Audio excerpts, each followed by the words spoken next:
నిజ స్వరూపం చూపిస్తున్నాడు. ఈరోజు రైతుల్ని మోసం చేశాడు, మహిళల్ని మోసం చేశాడు, పిల్లల తల్లిదండ్రుల్ని మోసం చేశారు. అన్ని రకాలుగా అందరినీ మోసం చేసి ఈరోజు ఆ మోసం గురించి ప్రజలు డిస్కషన్ పెడితే దాంట్లో నుంచి బయటకి ప్రజల్ని తీసుకురావడం కోసం డైవర్షన్ పాలిటిక్స్ చేస్తున్నారు.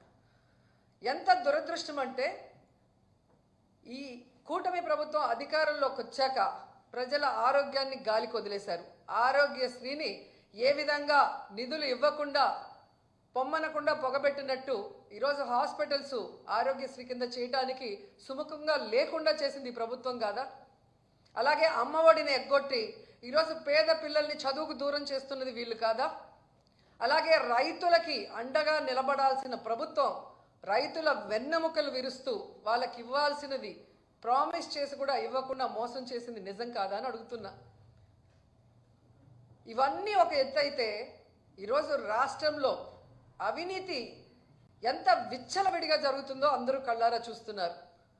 అది ఇసుక కానీ, అది మైనింగ్ కానీ, ల్యాండ్స్ కానీ, ఏది చూసినా లిక్కర్ కానీ విచ్చలవిడిగా వాళ్ళు దోపిడీకి అవినీతికి తెరలేపి వాటి మీద ప్రజలు దృష్టి పెట్టకుండా ఈరోజు తప్పుడు సాక్ష్యాలతో బురద చల్లుతూ కొంతమందిని టార్గెట్ చేసి ఎలా అరెస్ట్ చేస్తున్నారో మనం కళ్ళారా చూస్తున్నాం.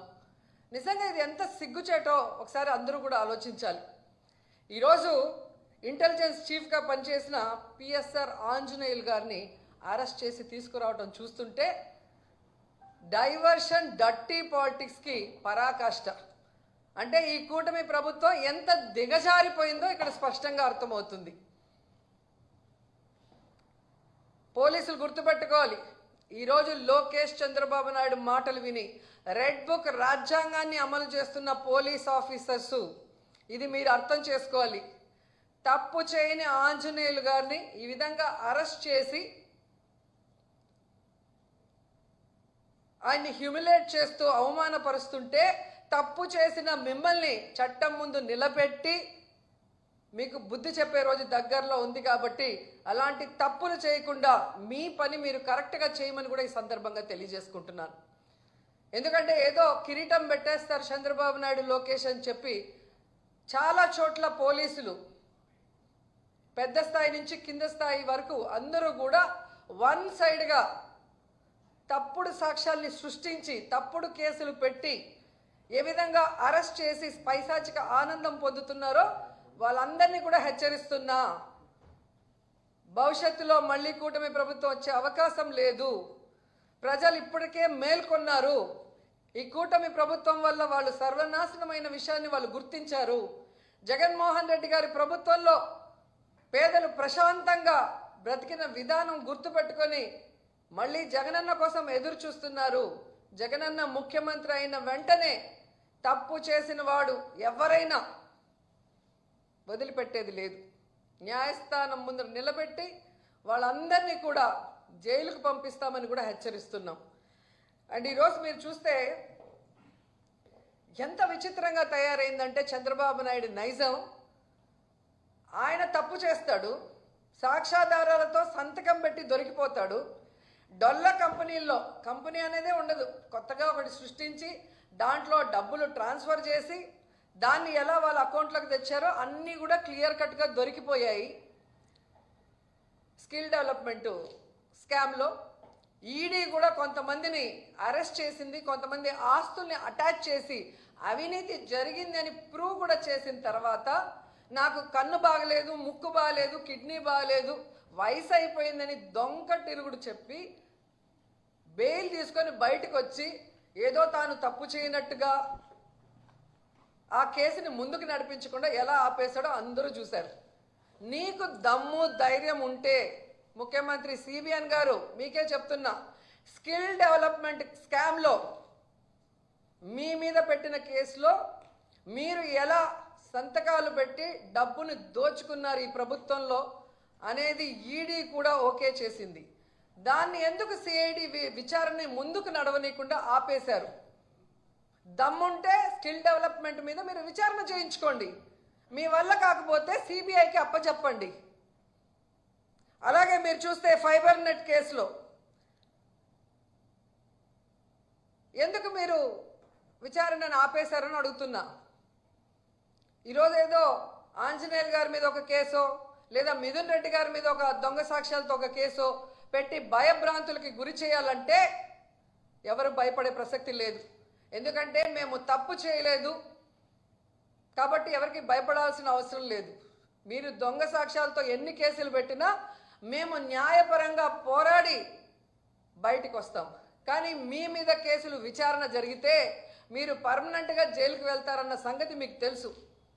అందుకే అడుగుతున్నా, దమ్ముంటే దొంగ కేసులు పెట్టి మీ పచ్చ ఛానళ్లలో దుమ్మెత్తిపోయటం కాదు, స్కిల్ డెవలప్మెంట్ స్కామ్ మీద, ఫైబర్ నెట్ స్కామ్ మీద విచారణ జరిపించండి. మీకు ఆ దమ్ము లేకపోతే సిబిఐకి అప్పచెప్పండి అని కూడా డిమాండ్ చేస్తున్నాం. అసలు చంద్రబాబు నాయుడు అనే వ్యక్తి సంతకానికి విలువ లేదు అని ఇప్పుడు 4వ ముఖ్యమంత్రి అయినప్పుడు కూడా తెలుస్తోంది. ఏడాది అవుతుంది. ఈ ఏడాదిలో ఆయన పెట్టిన మొదటి సంతకం ఇంతవరకు అమలైందని నేను అడుగుతున్నా. ఇంతకన్నా సిగ్గుచేటు ఇంకేమైనా ఉందా? అదే వైఎస్ఆర్ గారు కానీ జగన్ గారు కానీ ఒక సంతకం పెడితే ఆ రోజు నుంచి అమల్లోకి వస్తుంది. అది సంతకం అంటే అలా ఉండాలి. కానీ నీ సంతకం అది చిత్తు కాగితంలాగా ఎప్పుడు సంతకం పెట్టినా అది ఎప్పుడు జరిగింది లేదు. అండ్ అధికారంలోకి వచ్చిన మీరు జూన్ నుండే నిరుద్యోగ భృతి ఇస్తాము, తల్లికి వందనం ఇస్తాము, అన్నదాత సుఖీభవ ఇస్తాము, ఆడబిడ్డ నిధి ఇస్తాము, ఫ్రీ బస్ ఇస్తాము అని చెప్పారు. బాండ్లు ఇచ్చారు. ఈరోజు ఆ బాండ్లు ఎత్తుకొని గ్రామాల్లోకి మీ ఎమ్మెల్యేలు కానీ మీరు వెళ్ళే పరిస్థితి ఉందా? పరకలతో కొడతారు, చెప్పులతో కొడతారు. ఆ భయం మీకు ఉంది కాబట్టే ప్రజల్లోకి వెళ్ళలేక, వాటి మీద ఏమీ చెప్పుకోలేక ఈ విధంగా డైవర్షన్ డర్టీ పాలిటిక్స్తో ఎలా ఎవరి మీద తప్పుడు కేసులు పెట్టి దాని మీద మీ పచ్చ ఛానళ్లలో రౌండ్ టేబుల్ డిస్కషన్లు పెట్టి మీ పచ్చ నాయకులతో విశ్లేషకులుగా ఏ విధంగా విషయాన్ని చిమ్ముతున్నారో ఈ రాష్ట్ర ప్రజలకి ఏడాది కాలంలోనే అర్థమైపోయింది. మీరు చెప్పే అబద్ధాన్ని ఇంకా నమ్మే పరిస్థితిలో ఈ రాష్ట్ర ప్రజలు లేరు అన్న విషయం చంద్రబాబు నాయుడు తెలుసుకోవాలి. అది పక్కన పెట్టేసి సంకలు గుద్దుకుంటూ ఈరోజు అందరి మీద దాడులు చేస్తూ మాట్లాడిన అందరి మీద కేసులు పెట్టుకుంటూ పోతే ఫైనల్గా మీరు, మీ కుటుంబం, మీకు సపోర్ట్ చేసిన పోలీసులు అందరూ కూడా జైల్లో ఉంటారని కూడా అందరూ తెలుసుకోవాలి. ఎందుకంటే తప్పులతో ఒకరి మీద నింద వేసి లోపల పెట్టాలనుకుంటే హైకోర్టు, సుప్రీంకోర్టు కూడా ఒప్పుకోదు. ఒక ఏడాదిలోనే హైకోర్టు 6 సార్లు మీ ప్రభుత్వానికి అక్షింతలు వేసింది. పోసాని కృష్ణమురళి గారి కేసులో కానీ, ఒక సోషల్ మీడియా యాక్టివిస్ట్ని మీరు ఏ విధంగా హెరాస్ చేశారో ఆ విషయంలో కానీ, నిన్న మొన్నట్లో 60 ఏళ్ళు పైబడిన వాళ్ళని మీరు హెరాస్ చేయకూడదు, ఇంటికి వెళ్ళి విచారించాలి, ఇవన్నీ కూడా తప్పుడు సాక్ష్యాలతో వేధింపులు చేసిన పోలీసులకు కూడా ఏ విధంగా హైకోర్టు అక్షింతలు పెట్టిందో ఈ రాష్ట్ర ప్రజలందరూ కూడా గమనించారు. అలాగే సుప్రీంకోర్టులో మీరు లడ్డూలో ఏదో కలిసింది అని అబద్ధం చెప్పి మీ రాజకీయ లబ్ధి కోసం కలియుగ దైవం వెంకటేశ్వర స్వామితో చెలగాటమాడినప్పుడు కూడా మీ మీద ఒక సీఎంగా ఉన్నా కూడా మీకు సుప్రీంకోర్టు ఏ విధంగా అక్షింతలు వేసిందో ఒకసారి గుర్తుపెట్టుకోండి. కాబట్టి మీ పైన ఒక వ్యవస్థ ఉంది. మీరు అనుకున్నట్టు చేసేస్తాం, ఏదైనా మేము చేయగలమంటే అది కొన్ని రోజులే. ఈరోజు నేను మోడీ గారిని 2 చేతులెత్తి రిక్వెస్ట్ చేస్తున్నాను. సార్ మోడీ గారు, మీరు పార్లమెంట్లో ఒక స్పీచ్ ఇచ్చారు, అది రాష్ట్ర ప్రజలందరూ కూడా విన్నారు. చంద్రబాబు నాయుడు ఈ రాష్ట్రాన్ని ఎలా దోచుకున్నాడు, ఏటీఎం లాగా ఎలా వాడుకుంటున్నాడు, ఏ విధంగా సర్వనాశనం చేస్తున్నారో మీరు చెప్పారు గతంలో. ఒకసారి ఆ వీడియో మీరు విని, ఇప్పుడు ఏదైతే అమరావతిలో మళ్ళీ మిమ్మల్ని భూమి పూజకి పిలుస్తున్నారో అది ఎందుకు అనే ఆలోచన చెయ్యండి అని నేను రిక్వెస్ట్ చేస్తున్నాను.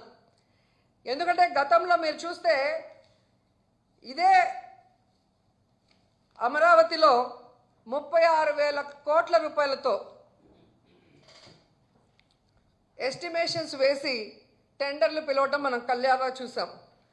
అలాంటి అమరావతిలో ఆల్రెడీ మీరు చేసిన భూమి పూజనే మళ్ళీ భూమి పూజ అంటూ మిమ్మల్ని పిలుస్తున్నారు. ఆ 36,000 కోట్ల టెండర్లు ఇప్పుడు 77,000 కోట్లకి ఎలా పెరిగాయి? ఈరోజు పారదర్శకంగా చేయాల్సిన జ్యుడిషియల్ ప్రివ్యూ ఎందుకు రద్దు చేశారు? రివర్స్ టెండరింగ్ ఎందుకు రద్దు చేశారు? మొబిలైజేషన్ అడ్వాన్స్ని ఎందుకు తీసుకొచ్చి ఈరోజు కాంట్రాక్టర్లకి డబ్బులు ఇస్తున్నామన్న పేరుతో మొత్తం మీరెందుకు దోచుకుంటున్నారన్న విషయాన్ని వెలికి తీసి విచారణ చేయమని మోడీ గారిని రిక్వెస్ట్ చేస్తున్నాం.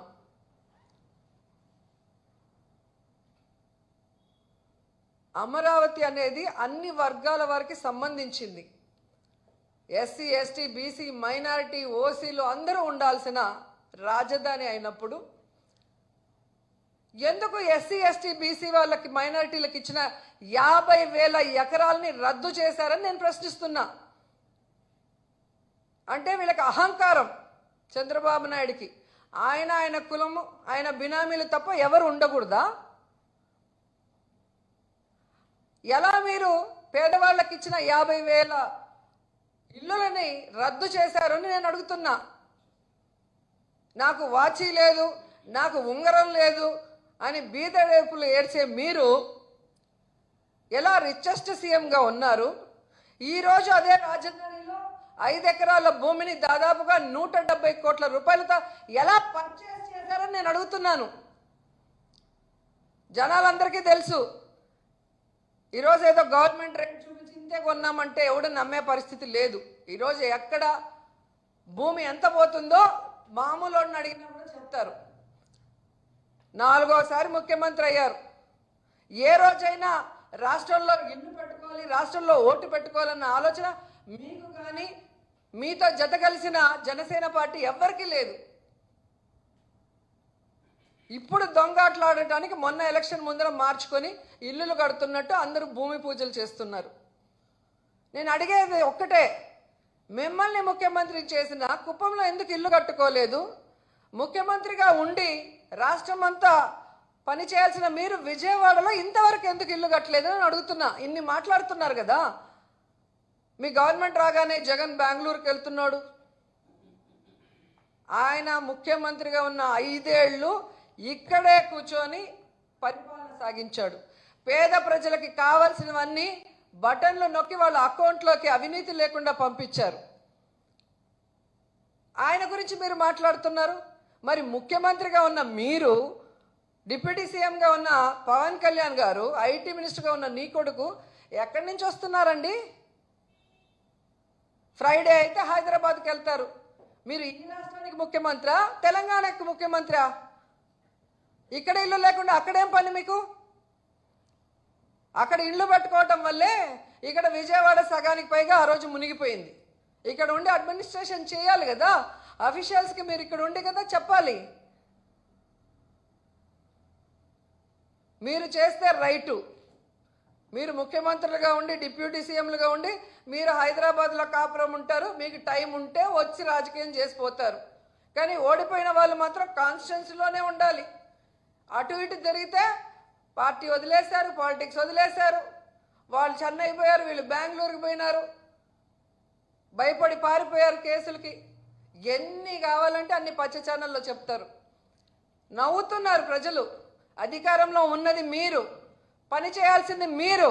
మీరు చేయకుండా ఎక్కడో తిరుక్కుంటూ వాళ్ళని మాట్లాడుతున్నారు ఏంటి అని.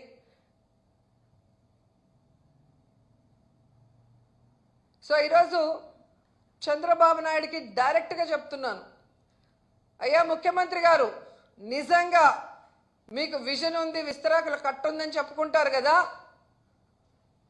నేను పారదర్శకంగా ఉంటానని చెప్పి మైకుల్లో చెప్తావు కదా. తప్పుడు సాక్ష్యాలతో మనుషుల్ని టార్గెట్ చేసి తప్పుడు కేసులు పెట్టి విచారించడం కాదు. ఏవైతే ఆల్రెడీ మీ మీద కేసులు ఉన్నాయో, స్కిల్ స్కామ్ కానీ, స్కిల్ డెవలప్మెంట్ స్కామ్ కానీ, ఫైబర్ నెట్ స్కాము ఏదైతే ఆల్రెడీ సగానికి పైగా జరిగిందో ఆ విచారణ ముందు జరిపిస్తే మీరు ఇప్పుడు చేసే విచారణ నిజమైందని ప్రజలు నమ్ముతారు. కానీ తప్పు చేసిన మీ మీద ఉన్న కేసులు మీరు విచారణ చేసుకోకుండా కుంటి సాకులతో బెయిల్తో బయటకు వచ్చి మా పార్టీ వాళ్ళని ఏదో నువ్వు అంటే ఎవరు నమ్మే పరిస్థితి రాష్ట్రంలో లేదు అనేది కూడా తెలుసుకోవాలి. అలాగే మోడీ గారిని రిక్వెస్ట్ చేస్తున్నాను, ఈ అమరావతిని తమ ఆదాయ వనరుగా దోచుకునే చంద్రబాబు నాయుడు ఆయన కుటుంబాన్ని మీరు విచారించాలి. ఎందుకంటే ఇసుక ఫ్రీ అని వీళ్ళే అన్నారు. అప్పటికన్నా ఇప్పుడు సిమెంట్ స్టీల్ రేట్లు తక్కువ ఉన్నప్పుడు 36,000 కోట్ల నుంచి 77,000 కోట్లకి ఎందుకు వెళ్ళాయి? ఎందుకు జ్యుడిషియల్ ప్రివ్యూ, రివర్స్ టెండరింగ్ లేకుండా అడ్వాన్స్ మొబిలైజేషన్తో ఎలా దోచుకున్నారు? ఇవన్నీ బయట పెట్టాలి. ఒక ప్రైమ్ మినిస్టర్గా మిమ్మల్ని అందరూ గౌరవిస్తున్నారు. మీకోసం మీ ఆదేశం, మీరు ఇక్కడికి వచ్చినాకైనా ఆదేశించండి సిబిఐని, లేదా అక్కడి నుంచి అయినా ఈ చంద్రబాబు నాయుడు ప్రభుత్వం మీద సిబిఐ విచారణకు ఆదేశించమని మనస్ఫూర్తిగా కోరుకుంటున్నాను. అండ్ చాలా బాధాకరమైన విషయం ఏంటంటే, వైజాగ్ని పరిపాలనా రాజధాని చేయాలని జగన్మోహన్ రెడ్డి గారు కలలు కన్నారు. ఆ వైజాగ్కి ఎన్ని అభివృద్ధి కార్యక్రమాలు చేశారో వైజాగ్లో పుట్టి పెరిగిన వాళ్ళందరికీ కళ్ళ ముందు కనిపిస్తుంది. అలాంటి వైజాగ్లో విషం చిమ్మి పరిపాలనా రాజధాని వస్తే ఏదో వైసీపీ వాళ్ళు దోచుకుంటారన్న అబద్ధాలతో ప్రజల్ని మభ్యపెట్టి ఈరోజు హైయెస్ట్ సీట్లు తెచ్చుకున్నారు. ఏం చేస్తున్నారు హైయెస్ట్ సీట్లు తెచ్చుకొని అంటే, వీళ్ళ అవినీతి బయటపడకుండా మేయర్ గారిని ఎలా దొంగదారిలో దించేశారో మనం చూస్తున్నాం. ఇదే వైజాగ్లో ఏ విధంగా ఉర్సా అనే అడ్రస్ లేని కంపెనీ, 60 రోజుల ముందు పుట్టిన ఈ ఉర్సా కంపెనీకి 60 ఎకరాలు అంటే 3,000 కోట్ల విలువ చేసే భూముల్ని దారాదత్తం చేశారు. అంటే లోకేష్ గారు ఐటీ శాఖ మంత్రిగా ఉండగా ఆయన ఆఫీసుకు తెలియకుండా ఇది జరుగుంటుందా అని నేను అడుగుతున్నాను. ఒక టీడీపీ ఎంపీ ఎవరైతే ఉన్నారో కేసినేని చిన్ని, ఆయన పార్ట్నర్కి 60,000 ఎకరాలని ఎలా దారాదత్తం చేశారు అని ప్రశ్నిస్తున్నాం. ఎందుకంటే దావాస్కి వెళ్ళినప్పుడు మనం చూసాం, వీళ్ళ ఖర్చులే తప్ప వీళ్ళు పెట్టిన ఖర్చుకి ఒక్కటంటే ఒక్కటి కూడా ఎంఓఈ అవ్వలేదు. అలాంటిది ఈరోజు ఒక డొల్ల కంపెనీ ఏదైతే వాళ్ళు అడ్రస్ ఇచ్చారో హైదరాబాద్ అడ్రస్, అక్కడికి మేము మనుషుల్ని పంపించాం. మీరు కూడా వెళ్ళి చూడొచ్చు పచ్చ ఛానళ్ళు. అదొక రెసిడెన్షియల్ ఏరియా, అక్కడ ఒక ఆఫీసు లేదు, ఒక కంప్యూటర్ లేదు, ఒక కంప్యూటర్ ఆపరేటర్ కూడా లేదు. అలాంటి కంపెనీకి 60 రోజుల్లో పుట్టిన కంపెనీకి 60 ఎకరాలు 3,000 కోట్ల విలువ చేసే భూముల్ని ఎలా ఇచ్చారో ఐటీ శాఖ మంత్రి గారు లోకేష్ గారు, ఇది మీ దోపిడీ కాదని నేను ప్రశ్నిస్తున్నా. ఇదే కంపెనీ అమెరికాలో కూడా ఒక అడ్రస్ ఇచ్చింది, అక్కడికి కూడా మన వాళ్ళు వెళ్ళి వీడియోలు పెట్టారు.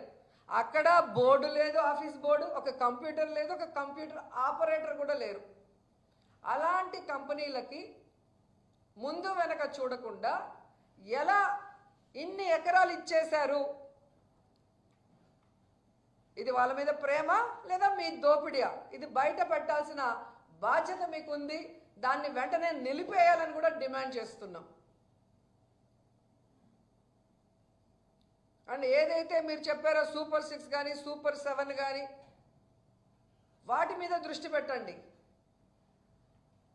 ప్రజల్ని డైవర్ట్ చేసే డర్టీ డైవర్షన్ పాలిటిక్స్ మానుకోండి. ప్రజలు తిరగబడితే ఎలా ఉంటుందో గతంలో మీరు చూశారు. మళ్ళీ ఆ పరిస్థితి తెచ్చుకోవద్దండి. అండ్ వైఎస్ఆర్సీపీ నాయకులు కార్యకర్తలు ఎవ్వరు కూడా భయపడే పరిస్థితి లేదు అనేది ఇప్పటికే మీకు అర్థమైంది. అండ్ ఈరోజే పొలిటికల్ అడ్వైజరీ కమిటీ మీటింగ్ కూడా జరిగింది. రాష్ట్ర వ్యాప్తంగా ప్రతి జిల్లాలో రైతులు ఏ విధంగా ఇబ్బంది పడుతున్నారు, వాళ్ళు పండించిన పంటలకి గిట్టుబాటు ధరలు లేకుండా ఎలా వాళ్ళు నాశనం అవుతున్నారో వారందరికీ అండగా నిలబడి ప్రభుత్వం మెడలు వంచి వారికి న్యాయం చేసే దిశగా మేము వెళ్తామని కూడా ఈ సందర్భంగా తెలియజేసుకుంటూ, ఈరోజు హిందువులు ఎంతో పూజించే గోవుల్ని ఏ విధంగా 191 చంపేసి కూడా ఈరోజు చంద్రబాబు నాయుడు ఒక సీఎంగా ఉండి ఎంత నిస్సిగ్గుగా ఒక్కటి కూడా చనిపోలేదని అబద్ధాలు చెప్పాడు. వాళ్ళ ఈవో చెప్తున్నాడు, వాళ్ళ కూటమి ఎమ్మెల్యే చెప్తున్నాడు, వాళ్ళ టీటీడీ బోర్డు చైర్మన్ చెప్తున్నాడు, లాస్ట్గా ఆ గోశాల మేనేజర్ కూడా రిటర్న్గా స్టాంప్ వేసి 191 చనిపోయినాయని చెప్తున్నా ఎందుకు చనిపోతున్నాయి, ఎవరి నిర్లక్ష్యం వల్ల చనిపోతున్నాయి తెలుసుకొని వాటిని కరెక్ట్ చేసుకోవాల్సిన బాధ్యతను పక్కన పెట్టి దమ్ముంటేరా ధైర్యం ఉంటేరా అని చెప్పి రెచ్చగొట్టి మళ్ళీ మేము నిరూపించడానికి వెళ్తుంటే తప్పుడు కేసులు పెట్టడం అనేది ఎంతవరకు సమంజసమో హిందువులందరూ కూడా గమనించాలి. ఎప్పుడూ లేనటువంటి విధంగా ఈ 1 ఇయర్లో తిరుమలలో ఎన్ని అపచారాలు జరుగుతున్నాయి, ఎన్ని అనర్థాలు జరుగుతున్నాయి. తాగి కొట్టుకొని చంపేసుకొని అంటే మర్డర్ కూడా తిరుమలలో జరిగే పరిస్థితి వచ్చిందంటే ఈ ప్రభుత్వం కానీ టీటీడీ పాలక మండలి ఎంత నిర్లక్ష్యంగా ఉన్నారో మనం అర్థం చేసుకోవాలి. చెప్పులు వేసుకొని గుళ్ళోకి వచ్చేస్తారు, డ్రోన్ కెమెరాలు తిరుగుతున్నాయి, బిర్యానీలు తింటున్నారు, ఎక్కడ పడితే అక్కడ దొరుకుతున్నాయి, గంజాయి దొరికింది. ఇవి మేము చెప్పేది కాదు, మీ పేపర్ మీ టీవీల్లో కూడా వస్తున్నాయి, చూసుకోండి ఒకసారి. అంతేకాకుండా ఈరోజు శ్రీకాకుళం కూడా శ్రీకూర్మంలో మహావిష్ణువుగా భావిస్తాం మనం. అక్కడ కూడా అన్ని కూర్మాలు చనిపోతుంటే ఎందుకు, ఎలా, ఎవరి వల్ల ఒక విచారణ లేదు, ఒక కమిటీ లేదు, తప్పు చేసిన వాడి మీద ఒక కేసు లేదు. వీళ్ళకి దోచుకోవటం దాచుకోవటంలో ఉన్న ఇంట్రెస్ట్, దానికి వాళ్ళు కేటాయించే సమయము, ఇవన్నీ కూడా ప్రజలు గమనించాలి. ప్రజలకి మంచి చేయడానికి టైం లేదు, వీళ్ళ నిర్లక్ష్యం వల్ల జరిగే అనర్థాలని కంట్రోల్ చేయడానికి వీళ్ళకి టైం లేదు. వీళ్ళ వల్ల నష్టపోయిన వాళ్ళు రోడ్డు మీదకి వచ్చి ధర్నాలు చేయడానికి వీల్లేదు, వెంటనే డైవర్షన్ పాలిటిక్స్.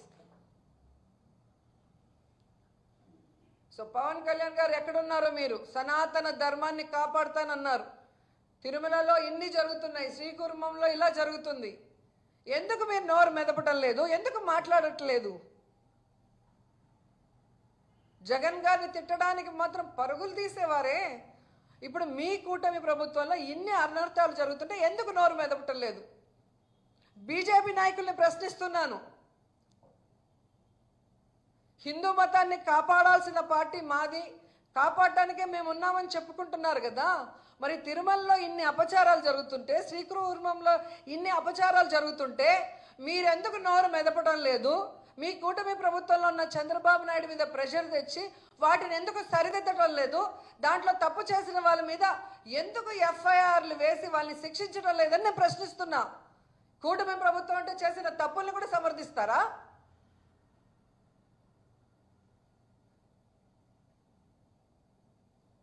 సనాతన ధర్మాన్ని సంకనాకిస్తూ, సనాతన ధర్మాన్ని ఈరోజు భ్రష్టు పట్టిస్తూ, మీకు అవసరమైనప్పుడు మాత్రమే సనాతన ధర్మాన్ని గుర్తు చేసుకుంటూ మా మీద నిందలు వేసుకుంటూ, ఇలా ప్రతి డిపార్ట్మెంట్లో ప్రతి దాంట్లో కూడా నిర్లక్ష్యం వహిస్తూ పోతే చూసి సహించేది లేదు.